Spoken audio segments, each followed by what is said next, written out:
Obras de arte não causam só emoção estética, não deixam só a gente feliz ou nos emocionam pela beleza. É bastante comum também obras de arte causarem polêmica, escândalos, raiva, serem consideradas inclusive ofensivas, inapropriadas e serem até destruídas, tamanha o ódio que elas já provocaram na audiência.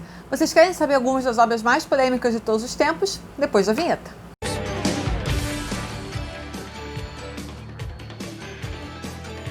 Quando a gente pensa em arte, a gente pensa normalmente em quê? Primeiro de tudo, em beleza, a gente pensa em fruição, a gente pensa em deleite, a gente pensa na emoção que uma coisa bonita pode causar na gente. Mas é claro que a arte não é só isso, ela também pode e deve causar perturbação, incômodo, repulsa, raiva, medo, nojo, todo tipo de emoção negativa. Afinal, emoções positivas e negativas são emoções da mesma forma, né? E a nossa vida é composta de todas elas fazem parte da nossa experiência. E uma coisa que muitas vezes a arte traz consigo é polêmica e controvérsia. Por causa disso, então, eu selecionei aqui 15 obras que deram muita polêmica e causaram muito escândalo. Algumas até hoje causariam controvérsia, hoje a gente olha e simplesmente não entende como podem ter causado tamanho rebuliço. Eu sou Amanda Pontes e esse é o Arte para Você. A primeira obra que eu escolhi aqui é a Madame X, do John Singer Sargent. E olhando para essa obra hoje, é difícil acreditar que ela possa ter causado qualquer tipo de escândalo em sua época. Para a gente é uma obra totalmente inocente, não tem nada demais.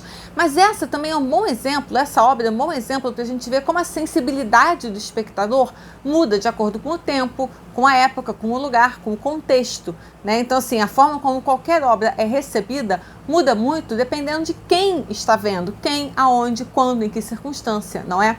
E essa obra causou muito problema na sua época, muito escândalo, porque é apenas uma mulher vestida num vestido preto. Essa obra está no Metropolitan Museum de Nova York e ela apareceu inclusive num episódio, essa obra foi um personagem importante de um episódio da minha série favorita, This Is Us. Várias lembranças, né, da Rebecca, uma das protagonistas da série, estavam ligadas a essa pintura. E o que tem nessa pintura? Ela é apenas uma mulher num vestido preto. Nada demais, não é? Hoje em dia, nada demais, mas o que causou tanto problema na época que essa pintura foi feita? Algumas coisas. Primeiro, quando você olha essa pintura pela primeira vez, você percebe que essa mulher está extremamente pálida. Ela está tão pálida, ela foi pintada de forma tão pálida, quase translúcida, que acharam que a figura estava mórbida, estava remetendo à morte. Uma outra coisa é que o decote foi considerado profundo demais. Hoje em dia é somente um decote. E na pintura original, o vestido dela, que tinha, além do decote profundo, uma alça caída assim nos ombros. E isso foi considerado tão inapropriado que ele depois refez com as duas alças colocadas no lugar certo. Além disso, a moça retratada ali era uma socialite verdadeira da época chamada Virginie Gateau. E ela era plenamente conhecida, né? Ela era uma influenciadora da época, todo mundo sabia quem ela era. E quando ele pintou esse retrato meio sensual dela, com aquele vestido de decote profundo e uma alça caída, ele não tentou disfarçar quem ela era. Pelo contrário, ele pintou ela de uma forma extremamente fiel a quem ela era de verdade, né? Ele fez um retrato, né? No caso aqui, ele agiu como retratista e, de fato, foi um retrato o que ele fez, de forma que estava tão perfeito que imediatamente todo mundo sabia quem ela era. É interessante a gente ver como a nossa sensibilidade muda, né? Hoje em dia é apenas uma belíssima pintura que não choca mais ninguém. Uma outra que segue uma linha mais ou menos parecida com essa é a Olímpia, de Manet. A Olímpia, para a gente hoje, é conhecida como uma das obras mais importantes desde o impressionismo e uma das mais importantes de toda a história da arte, sem dúvida. Todo mundo conhece a Olímpia, todo mundo você já viu, pelo menos, já tem uma ideia de quem é a Olímpia. E ela é um nu bastante conhecido, mas nus femininos, em tese, não dão problema nenhum, nunca deram. Inclusive, era um tema recorrente, inclusive para os grandes mestres. Ao longo de toda a história da arte ocidental, o nu feminino foi feito e refeito sem dar nenhum problema. O problema aqui foi como o Manet usou esse nu feminino. Normalmente, os nus femininos eram temas clássicos e eles eram usados retratando figuras mitológicas, as deusas gregas ou romanas, né? Não eram pintadas para retratar mulheres da vida real, digamos assim, né? Eram sempre figuras de outros planos, né? Em geral ligados a algum tipo de mitologia. E um nu muito famoso era a Vênus de Urbino de Tiziano, cuja pose o Manet copiou aqui. Mas aí qual foi a transgressão do Manet? Ele pegou essa pose dessa Vênus tão famosa do Tiziano e ele usou aqui para retratar uma prostituta. E ela era claramente uma prostituta e ele usou uma série de recursos visuais para não deixar dúvida do que ele estava retratando. Ela tem um lacinho preto aqui, uma gargantilha preta no pescoço. Um dos pés dela está descalça, o outro pé dela está calçando uma sandália, um chinelinho de cetim, que era conhecido na época como sapato de boudoir. E ela tem uma flor aqui em uma das orelhas, uma flor no cabelo. Todos esses elementos indicam ela claramente como uma prostituta. Todos esses eram códigos visuais das prostitutas da época dele. Uma outra coisa é que atrás dela, no canto, seria o canto esquerdo dela, direito para quem olha para a tela, tem uma empregada, uma dama de companhia, uma criada dela, chegando com um buquê de flores. Muito claramente ela está recebendo esse buquê de flores de um cliente ou de um admirador. Uma outra coisa é que a Olímpia tem um corpo muito realista. Ao invés do corpo idealizado, né, do corpo aperfeiçoado dos nus mitológicos dos grandes mestres, o corpo da Olímpia é muito realista. A pele dela, inclusive, tem um subtom amarelo, que pode indicar que a saúde dela não estava no melhor da sua forma naquele momento. Ela tem uma barriguinha saliente e o Manet fez uma forma de que a textura da pele, você acha que você quase consegue tocar na pele dela, de tão quase concreta que é. E uma outra coisa é que ela encara a gente de uma forma muito firme. Os nossos olhos estão, em tese, no mesmo nível aqui do olhar dela. E o olhar dela é muito firme, é fixo, é muito forte. Ela encara a gente sem nenhuma vergonha, sem nenhum peso de ser quem ela é, sem nenhum tipo de modéstia. E tem mais uma coisa, ele coloca a gente numa posição que, da forma como ela está olhando para a gente, ele está quase que incluindo a gente dentro da pintura. Ele está colocando a gente, na verdade, na posição de um cliente da Olímpia. É quase como se a gente tivesse um horário com ela e a gente está chegando, né, no nosso encontro marcado e ela estava esperando por nós sem nenhuma vergonha do que ela faz na vida. E também tem aspectos técnicos nisso aí. O uso de luz e sombra, de claro e escuro que ele faz é simplesmente magistral, é absurdo. E ele sabia manipular claro e escuro e luz e sombra como quase ninguém. Ele era muito bom nisso. Mas o que ele fez aqui? O fundo todo da Olímpia é todo muito escuro e mal acabado, propositalmente mal acabado. Se você for lá na Vênus do Tiziano, você vai ver que todo o fundo atrás dela é claro e perfeitamente bem acabado, cheio de detalhes, tudo é muito preciso, tudo é muito bem feito. Aqui não, as pinceladas inclusive são grossas, são mais preenchidas, digamos assim. E isso é de propósito, ele deixou esse fundo todo muito escuro e propositalmente mal acabado, que era para obrigar o nosso olho a olhar para ela. Ele não queria que a gente perdesse tempo olhando para o fundo, ele queria que a gente olhasse para ela e para o olhar dela encarando a gente. E na caminha dela tem também um gato preto, que também é uma simbologia para coisas ocultas, coisas meio perigosas, né, meio sinistras, como, aliás, os gatos pretos são até hoje. Injustamente, né, tadinhos dos bichinhos. Mas sim, a Olímpia foi uma pintura que tem uma importância incomensurável, mas que foi bastante rejeitada e muito, muito escandalosa em sua época. Uma outra, que é uma pintura bem mais contemporânea, não é exatamente uma pintura, mas é uma obra contemporânea, chama Mira, é de um artista chamado Marcus Harvey e ela é de 1995. E para entender a causa da controvérsia causada por essa obra, a gente tem que entender quem é essa mulher.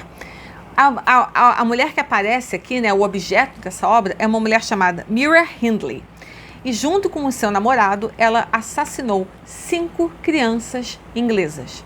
E antes de assassinar essas crianças, eles fizeram outras coisas com essas crianças aqui que eu nem posso falar porque, né, o YouTube não vai nem deixar isso chegar.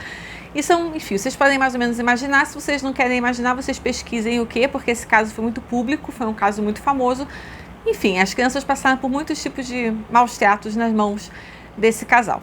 E o que esse artista fez? Ele pegou uma fotografia dela enorme, assim, muito, muito mais alto que uma pessoa, eu não tenho a medida exata aqui, mas era um painel muito, muito grande, tem fotos que mostram o tamanho dessa obra, e ele fez essa colagem que fazia uma justaposição entre a fotografia dela com mãos de crianças. Então, na verdade, as mãos das crianças, né, as imagens das mãos das crianças formavam o rosto dela.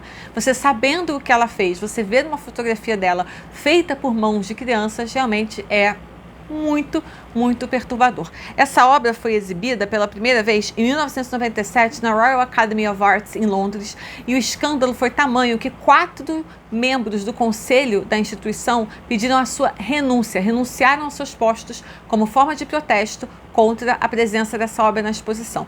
Além disso, essa obra foi objeto de tinta, ovos, cusparadas e todo tipo de coisas jogadas contra ela, tamanha raiva que as pessoas ficaram dessa obra estar sendo exposta lá. A mãe de uma das crianças assassinadas, inclusive, foi para a porta da Royal Academy protestar contra a exibição dessa obra lá. E, eventualmente, a própria Mira Hindley escreveu da prisão pedindo que retirassem a obra, não por ela não, mas em respeito não só às 5 crianças que perderam as suas vidas por causa dela, mas em respeito também às famílias de todas as outras crianças que perderam as suas vidas na mão de assassinos brutais como ela e o seu então namorado. É uma história muito forte, muito sensível, e a gente entende, né, porque que essa obra causou tanto incômodo. Uma outra é Peace Christ, de André Serrano, de 1987. E, historicamente, representar figuras religiosas, figuras bíblicas e o próprio Jesus Cristo não tem nada demais. É um dos temas mais comuns da história da arte ocidental. Qualquer grande museu que você vai ver centenas de figuras bíblicas de todos os tipos, santos e anjos e, né, personagens bíblicos dos mais diversos e figuras religiosas por todos esses grandes museus ao longo de toda a história da arte.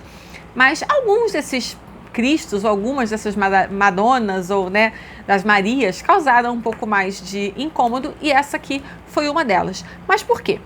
Era uma fotografia de um crucifixo coberto na própria urina do artista. Ela tem um tom meio amarelado, meio alaranjado. E aí pronto, foi recebido como um desrespeito, como uma ofensa, como um deboche. Tiveram, inclusive, senadores cristãos dos Estados Unidos que protestaram contra essa obra, pediram que essa obra fosse destruída. Foi uma... Are you, out of your freaking mind? Are you out of your mind? Ela deu início a um debate, inclusive, sobre o que é apropriado de ser mostrado no museu, o que deve receber financiamento governamental, por que essa obra poderia ou não estar lá, até quando a sociedade civil teria motivos e possibilidade de intervir na liberdade artística ou na liberdade de exibição, até que ponto as instituições têm liberdade ou não para decidir o que elas exibem. E aí o artista, o Serrano, disse que ele próprio era cristão, que ele foi criado num lar cristão e religioso e que ele não teve a intenção nenhuma de ofender ninguém, que ele só queria problematizar e tentar discutir justamente o uso dessas imagens religiosas para maus fins e a distorção que as pessoas fazem das palavras de Jesus e dos ensinamentos originais de Jesus e os ensinamentos originais não apenas da Bíblia, né, mas de todas as grandes religiões, e por que esses ensinamentos eram tão distorcidos e usados tantas vezes para o mal. Inclusive, uma cópia dessa obra, essa obra é tão fundamentalmente polêmica que 24 anos depois da primeira exibição, uma cópia dela foi destruída por um grupo cristão em Avignon, na França. Quanto ao fato da fotografia ser de um crucifixo coberto em urina, o que o Serrano disse foi que ele estava tentando se remeter ao sangue de Cristo, e que tanto sangue quanto urina são fluidos corporais igualmente naturais e que não deveria ter hierarquia entre uma e outra, e que no final das contas ele só estava querendo mesmo apontar a hipocrisia daqueles que distorcem os ensinamentos e as palavras de Jesus em benefício próprio ou visando o mal alheio. Seguindo nessa questão de controvérsias em relação a figuras religiosas retratadas ou representadas de formas não convencional, uma outra obra bastante polêmica foi The Holy Virgin Mary, de um artista chamado Chris O'Feely, e essa é de 1996. E essa é uma Virgem Maria, né, uma Madonna negra. E ela está rodeada, você tem recortes de revistas pornográficas e de fezes de elefantes. Fezes de elefantes, elas são compostas puramente de fibra, então é papel. E elas podem ser usadas para fazer papel posteriormente. E ele pegou um material bruto e colou nesta obra. E essa obra recebeu o prêmio Turner, que é um prêmio importantíssimo no mundo das artes, e ela recebeu o Turner em 1998. A fúria foi tamanha que até o Rudolph Giuliani, que era prefeito de Nova York na época, disse que ia cortar o financiamento do Museu do Brooklyn, onde esta obra estava exposta. O museu resistiu, disse que não ia tirar obra nenhuma e o caso parou na justiça. Foi um litígio entre a Prefeitura de Nova York e o Museu do Brooklyn.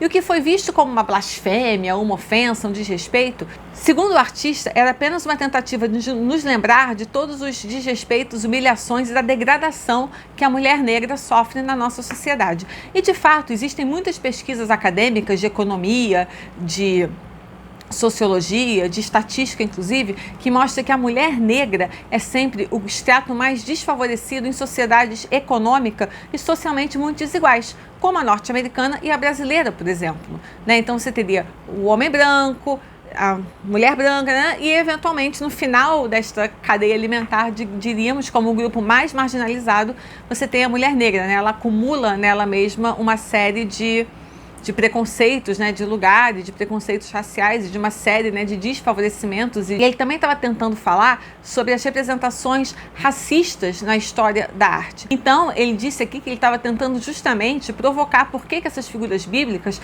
sempre eram mostradas como figuras, né, germânicas ou nórdicas e não com o fenótipo mais próximo ao do Oriente Médio, da onde aquelas pessoas eram e de onde elas viviam. E ele também queria dizer e apontar, né, sobre o justo lugar que as mulheres negras deveriam ocupar na sociedade. E ele disse também que, como o Serrano lá do Peace Christ, o Ophilie também era um cristão e que também não teve a intenção de provocar ninguém, muito menos de ofender ninguém, uma vez que ele mesmo se colocava como membro da comunidade cristã, né, como ele mesmo um religioso ativo, que ele só queria provocar um debate e que, uma vez que ninguém de fato viu como era a verdadeira Maria, né, e como era essa mulher que perdeu seus filhos nos braços, né, assim como a Pietà do Michelangelo, ninguém sabe, ninguém estava lá na época para ver, então que ela poderia ser representada de qualquer forma e também como uma mulher negra, por que não? Vou dar uma pausa aqui, a gente continua no próximo vídeo, senão vocês vão ficar cansados, o vídeo vai ficar grande demais e não vai render tanto. Então, se vocês gostaram, deem um like, assinem o canal, continuem aqui porque vai entrar o próximo vídeo no qual a gente vai continuar falando sobre algumas obras que deram muita polêmica. Tá bom? Vejo vocês no próximo. Tchau!